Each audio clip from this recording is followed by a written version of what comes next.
One of the most important things that everybody listening to this podcast should be doing is, I'm just going to be completely honest, and I've never said this before, as I've come to learn even more so this year, and as I hope I'll continue to realize in 2021, the ultimate goal is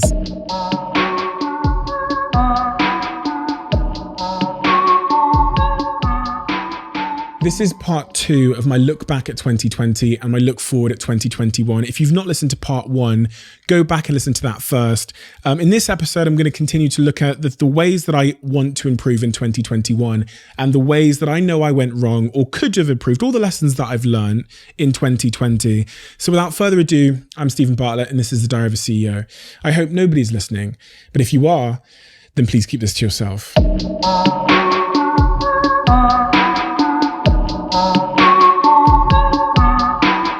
The next point in my diary is one that I've banged on about in this podcast like a broken record, but I just know how important it's been for me in 2020 that I'm just going to give it just a couple of more sentences.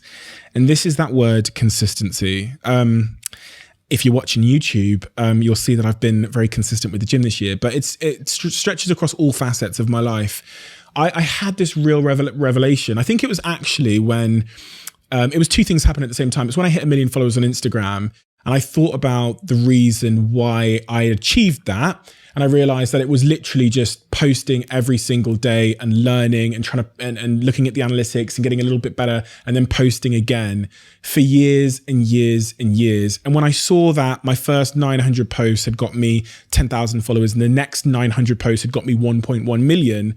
And then I started reading about compounding interest and how consistency in money achieves the same effect. And it's really all about time and patience and showing up every day with your investments. And as I reflected on The Slight Edge, which is one of my favorite books of all time, which talks about how the small things repeated over time are much more powerful than the singular big decisions we make, that I've just fallen in love with this idea of consistency. And the reason why I'm talking about it again on this podcast is because it pops in my head every day, and it pops in my head at the times when it most needs to pop in my head, like the gym last night. I'm sat in my apartment. It's midnight. I'm thinking I'm fucking tired. I've got to wake up on Saturday, as I am right now, and be consistent and do this podcast at 8 a.m. on Saturday morning. But I also need to go to the gym. And so that voice creeps in. It says, fuck it, just go to bed, right? Fuck it off. But then this new voice appears in my mind these days and it goes, Steve, but remember the power of consistency. And it's these moments where you don't want to do it that are going to make all the difference. And it's these moments where people typically bail. And so it must be these moments that are most valuable. These must be the moments that most people don't overcome. And so I drag my ass up every day and go to the gym. And then when I'm at the gym, as I was last night, I'm sat there thinking, bro, you're tired, right? I had my pre-workout, but it started to wear off. It's 1 a.m. and I'm thinking, Steve, you've done 5 sets. I know you usually do 6, but just pack it in and go home now. But then this voice shows up again and goes, Steve, consistency. Remember the power of consistency. You've seen it all year in your life. Just do that last set. And again, as I said, I'm recording this podcast on Saturday. We woke up, all of the team, not just myself, at 8 a.m. to do this because we know we have to be consistent with this podcast. Historically, we've not been, but we've seen this year the power of being consistent. The podcast this year is doing 3 times more downloads and listeners, and it's growing quickly than it did in all previous years where I wasn't consistent. And this voice shows up in my head. I don't want to wake up. I got into bed at 3 a.m. last night. I woke up this morning at 5 a.m. to start writing this podcast and to going through my notes and stuff like that. Like 2 hours sleep. I don't have to be doing this shit, right? But I know that the goal I want to achieve with the podcast and with all these other areas of my life, like my health, my fitness, my business, depend on me being consistent, especially in the moments where every part of my body, and you can probably tell I'm pretty tired now if you're watching me on YouTube, tells me not to be. And that's why I'm just the biggest evangelist of consistency. And listen, if you're bored of it, then good, because hopefully you'll be so bored that you might give it a try. The next point in my diary is one that I actually talked about when the pandemic first broke out. And if you guys listen to the podcast I did, I think it's called Dealing with Uncertainty or Unexpected Chaos or something like that. I did this in April time when the pandemic first struck.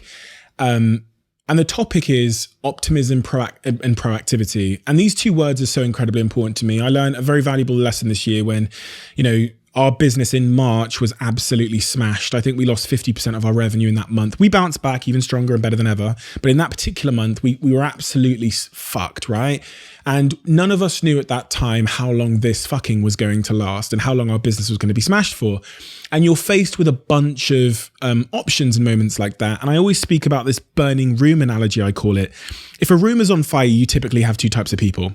You have one type of person who will literally just say, the room is on fire. Oh my God, the room is on fire. Oh my God, the room is on fire. Oh my God, the room is on fire. And eventually the fucking flames will engulf them and they're dead, right? And then you have another type of person who's in the same room with the same people, and they won't need to tell you the room is on fire because clearly the room is on fire and there's no upside in dwelling upon the fact that we're all about to burn down. That type of person will have optimism and proactivity. They will be solely focused on making a plan and galvanizing others to feel the optimism to deliver upon that plan. They will say, here is how we get out of the room, right? They don't dwell on the fact that we're all about to burn to death because it's a waste of time, and that time and energy will take away from the chance of the solution working out. And when the pandemic hit, we could have gone one of two ways as a business. We could have dwelled negatively, or we can galvanize the troops and figure out with optimism and proactivity how we're getting out of it. And it always transpires in life. In all of those moments where I thought we were going to fucking burn down, that optimism and proactivity are much of the reason we survived. And we look back on it and it wasn't actually that bad. And this is a rule for any time in your life when you encounter those moments where it feels like you are finished. And I tell you what, we all had them this year, but you've got more coming because that's the nature of life. When you encounter those moments where it feels like it's a wrap, you have to lean towards optimism and you have to lean towards creating a plan to get out of there. Anything else detracts from the solution. And also, as it relates to your friends and as it relates to the people you keep around you and the people you hire into your businesses and the people you call your business partners when you start your company, you need to do everything in your power to avoid people who are pessimistic and who refuse to be proactive in those situations. They are baggage. They really, really, really are baggage, and you're going to have to carry them. And there's a lot of shit you have to carry in life, right? Whether it's in your personal life or in your career. So you want to limit the amount of weight you're carrying. And those people that are negative, that dwell on all the things that could go wrong, that are quick to catastrophize about the fact that we're all fucked. Those people are tremendous burdens. And in 2021, carry less of those people. People don't like when I say this because, listen, do you know what they say to me? And I'm just going to be completely honest, and I've never said this before, but every time I start talking about negative people misconstrue the point as I'm talking about people that suffer with their mental health. They say, Steve, well, people have depression and you can't give up on them. Completely true. I'm not talking about those people with mental illnesses. I'm talking about people that have a disposition to always see the negativity as a reflection of their own opinion of themselves or what they've been through. They have a predisposition to point at the negative, to immediately gravitate towards the reasons why things can't happen. Those people are fucking burdens. And I'll tell you what, they say you become like the 5 people you hang around with the most, right? So unbelievably true. So unbelievably true. Maybe the greatest influence on all of our lives, maybe even more so than social media, and that's one hell of an influence, is those 4 or 5 people that you let really close in your circle. And it's almost unavoidable that you'll become somewhat of a replica or a clone of them. When I was 14 years old, I became an indie and I started listening to the Kooks and Arctic Monkeys, and I started wearing skinny jeans and a little Fred Perry polo shirt because the 5 people that I was closest to all wear all those clothes.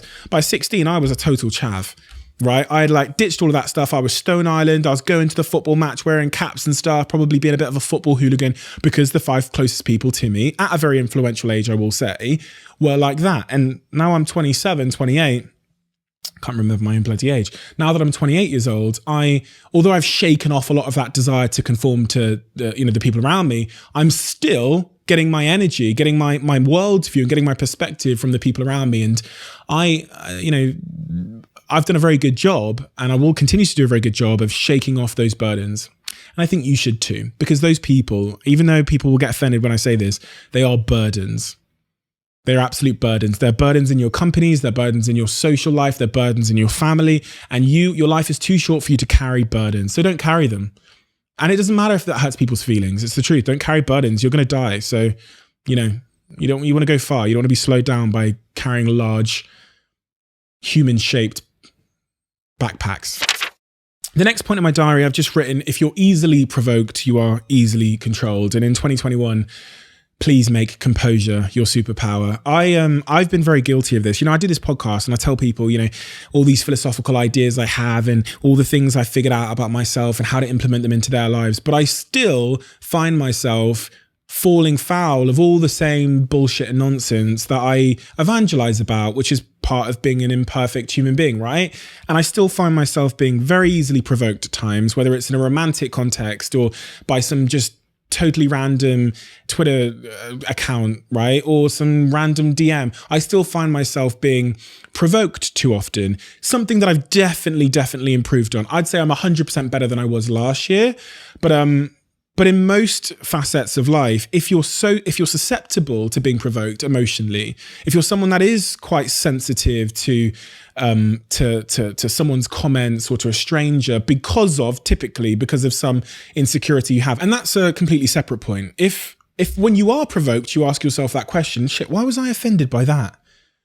Asking myself that question has helped me identify many of my own insecurities, because if some little random egg emoji Twitter account can genuinely change your mood with 180 characters or a couple of words, then that speaks to some kind of internal insecurity or vulnerability, which you probably should address, because as I said, if you're easily provoked, you're easily controlled, and it's not their words that are controlling you, it's that insecurity that's still driving you. One of the things I'm trying to work very hard on this coming year in 2021 is to be less easily provoked. And in fact, the way that I imagine I'll go about that is by addressing more of my insecurities. I've done a really good job though, I don't think I have that many insecurities left. I still have hundreds, but we're down from probably millions, right? Like there's probably a million things that I was insecure about to some degree. But yeah, I'll let you think about that. And the next point I've written in my diary is one that definitely applies to everybody. And it's a lesson that I've learned over the last couple of years, especially being a young entrepreneur that started my first business at 18 years old and that always was dealing with older people that knew more and that were in some cases double my age.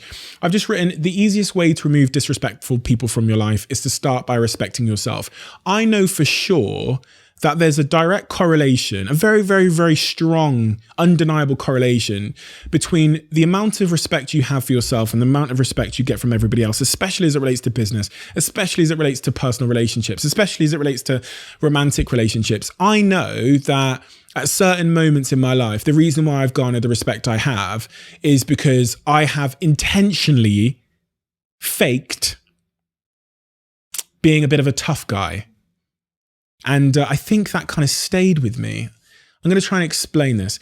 I've had to deal with some very successful, old, experienced, wise people in business that are many years ahead of me. And if I hadn't been a fake tough guy and sometimes cussed and sometimes been a bit, antagonistic and a bit violent with the protection of my boundaries, I know for sure I wouldn't be where I am today, because those people will respect me as much as they think I respect myself. And I've learned this lesson not just through my own observations of my own life, but also people around me, people who are also my age, and people that I've watched deal with those same people. And I've managed to watch those same people, those old, very experienced business people, totally disrespect these people because they don't respect themselves and they're not coming with that same, I know my value, you're going to fucking respect me, or I'm going to violently protect my boundaries type of energy. And it was just a lesson I've learned, and it applies to all facets of life, even at those outside of business, in your relationships with your partner. They'll typically respect you. Typically, not always, some people are a little bit nicer, but they'll typically respect you as much as you demand to be respected through the precedences you set, the standards you set, through what you allow and what you accept. And it's just a really important lesson. The easiest way to remove disrespect from your life is to start by respecting yourself. The next point in my diary is one that I've learned through the hiring process of hiring almost 1,000 people. We have about 750 active employees at Social Chain. I've not hired all of them, but as I've hired people, but also in my sort of close friendship groups, I've learned this very, very important lesson about self-awareness. And I've just written in my diary, if someone can't accurately identify what their own flaws are, then they have the most dangerous flaw of them all, which is a total lack of self-awareness. And I'll be honest, the people who I am most impressed by, the people that I see achieve the most success and those that are often the most happiest, or at least those that appear to be the most in control of their life, are those that can tell me all the ways that they're fucked up. And I have conversations. I remember one particular conversation with a friend who I shan't name because they will not like it. And I know they listen to this podcast, where I asked them their flaws. And as their friend, I think as friends, we can always identify glaringly obvious flaws in our friends. We know what they're good and bad at sometimes, and unfortunately more than they do. And my friend sat there and went, oh, nothing. Couldn't think of anything, right? Could think of all the things they were good at, but couldn't identify their own flaws. And it struck me in that moment that they had the most sort of debilitating, dangerous flaw of them all, which is that lack of self-awareness. I think everybody should have a very, very clear idea and also brag about the fact that they know what they're shit at and what their insecurities are and how they're damaged and how their childhood fucked them up. I think those are the people that I bet on the most. Those are the people that are conscious about the things that might hold them back and therefore can do something about them. If anyone you encounter in an interview or on a date or wherever, a colleague at work, can't tell you accurately what their flaws are, how they're fucked up, or what they're not good at, or what their recurring toxic thoughts and habits and patterns are, then that's deeply concerning, because perfection definitely doesn't exist, right? We know that for sure. But we also know that a lack of self-awareness certainly does.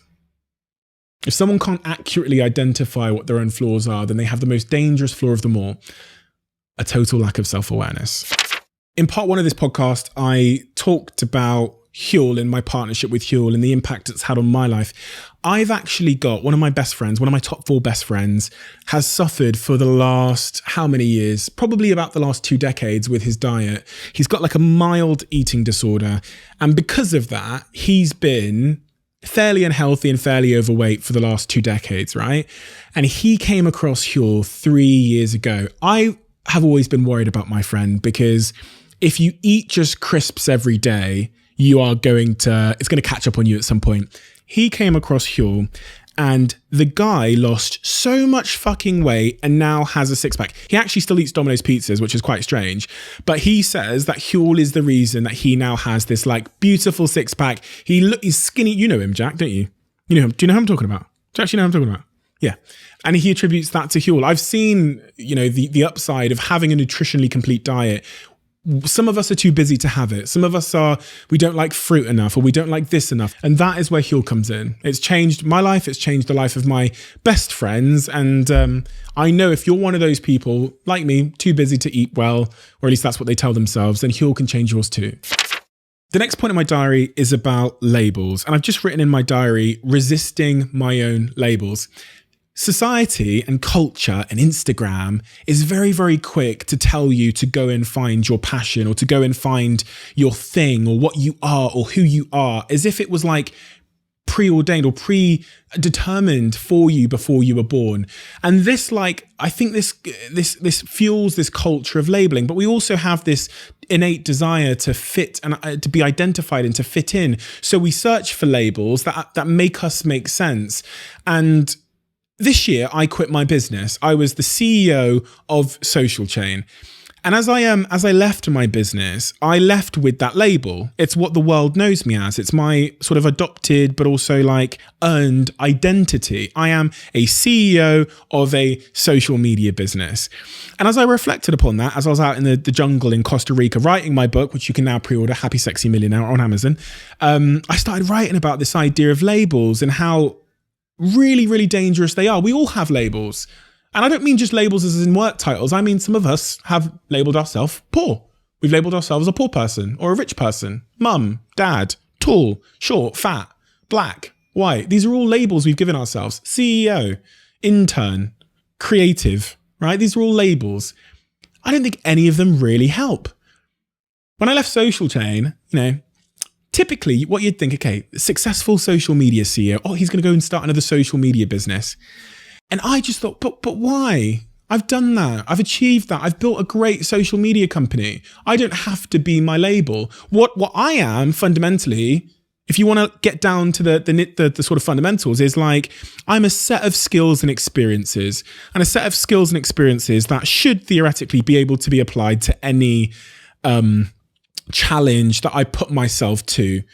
And if I just focus on these labels, CEO, social media business, there's a high chance I might lose some of the joy of life, which is the spontaneity and the exploration. I might start to just live out my label.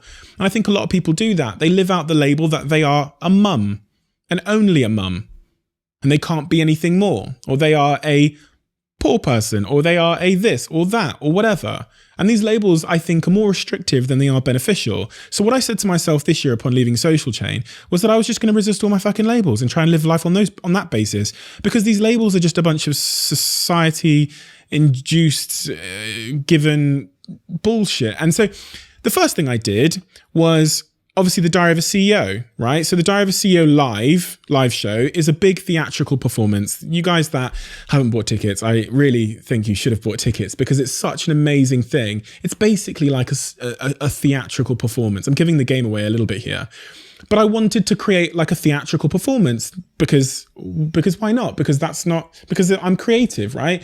The next thing I did was write a book. Again, not in line with the labels of being a social media CEO. I wrote every word of that book, no ghostwriters, because again, like, I'm creative and I have ideas. These are the fundamental constitutes of who I am. Then I started to learn how to DJ, because that's interesting and fun as well. And then I started working in biotech, because that's interesting and I can apply myself to that as well. And I've basically, for the last 6 months, completely resisted all of the things that my labels tell me I should do. And I really think it's a much better way to live. I think there's this real sort of insecurity and comfort-seeking nature in all of us that tells us to go and be the thing we just were and to stay in our lane. And I think the danger is that if I start to believe that because I've spent the last 10 years doing this thing on social media and being a CEO, that the next 10 years has to be the same, or that my comfort or happiness, or I'm only allowed to be my past, I think my life will be really like one-dimensional and shallow. One of my goals for the next year that I've already started to implement is to resist my labels and to just focus on the fact that I am nothing. I am just a guy with a bunch of skills who can apply those skills to a bunch of different things that he might enjoy. And I think a lot of the time, in fact, that's why people don't quote unquote find their passion. Not that it is some Easter egg that's waiting at the bottom of your garden for you to find, but because they think too narrowly about what and who they are. They go to one school with a certain sort of economic situation, socioeconomic situation, and then they start looking at 5 things and saying, well, I don't like any of these 5 things. When you broaden your approach and when you stop living your life through your own labels, I think you can discover how many different things you love. And for me, variety is the spice of life, and labels are the antithesis of variety. They are pigeonholing. They are excitement killing. And they are unnecessary. They're one of the things in life that aims to guide you, but paradoxically will lead you astray. Okay, so the next lesson, which I felt like I have somewhat of an obligation to talk to you guys about, because I know there's going to be some of you listening to this podcast that aren't doing this and haven't probably even considered it yet because you just don't think it's important. One of the most important things that everybody listening to this podcast should be doing, and I say this as someone that does this and spends at least 2 hours a day doing this, is investing your money. There's a couple of important sort of sub-points to this. Find ways to spend less, find ways to save more, and find ways to invest even more. And when we talk about investing, typically you think of investing as something that other people do, right? Like wealthy people that live in, Canary Wharf in London or New York City, run around in suits, waving pieces of paper at the stock exchange and investing their money. But genuinely, if you learn the habit of investing your money now, it can have a completely disproportionate impact on how free your life is in 10, 20 or 30 years time. And when I talk about investing, people will often come back to me and say, well, I just don't understand it, right? That's how I just don't know. And I think it's like, isn't it tragic that in an era where we have the sum total of the world's information at our fingertips. And with 5G internet, so we can get it in a second, that not understanding something, which is actually quite simple if you just gave a couple of hours to it, is the barrier that's stopping a lot of people from ever building their wealth. And like living hand to mouth is like okay if you're earning a decent salary. But if you want to build wealth, which is ultimately freedom, I think of money as just like freedom coins, and you're letting, I just don't understand it because you've never Googled it and never tried, be the barrier, be the first hurdle that you can't even jump. For me, that's a great shame. And I did this for a long time. I did this for maybe 25 years. I think I started investing capital when I was about 26 years old. But up until 25 years, I just thought, oh, well, investing is for other people, right? People that aren't like me. And my thing is I need to make more money and then just save it. No, your money can act like soldiers. It can go out every day, take prisoners and come back with more, right? And that's what you should be doing with your money. If you don't know how to invest and because you don't understand it, or you don't understand cryptocurrency or Bitcoin or whatever, Google it, please. I swear to God, if there was one investment of your time that stands to make you multiple riches over the next 10 or 20 years, it's just learning what this investing thing is. And it could quite literally take you 10 hours to understand. 10 hours to genuinely multiply your future wealth. And you're letting I don't understand it stand in the way of you and your chances of being wealthy. I don't actually know how someone can be wealthy without understanding investing, outside of winning the lottery or starting a very big business that ends up being sold or acquired or whatever. Or, you know, when I'm keyword here, not rich, I'm talking about wealthy, right? But I also know how someone who is earning a wage, a decent wage, can become a multi-millionaire by just doing the most basic form of investing.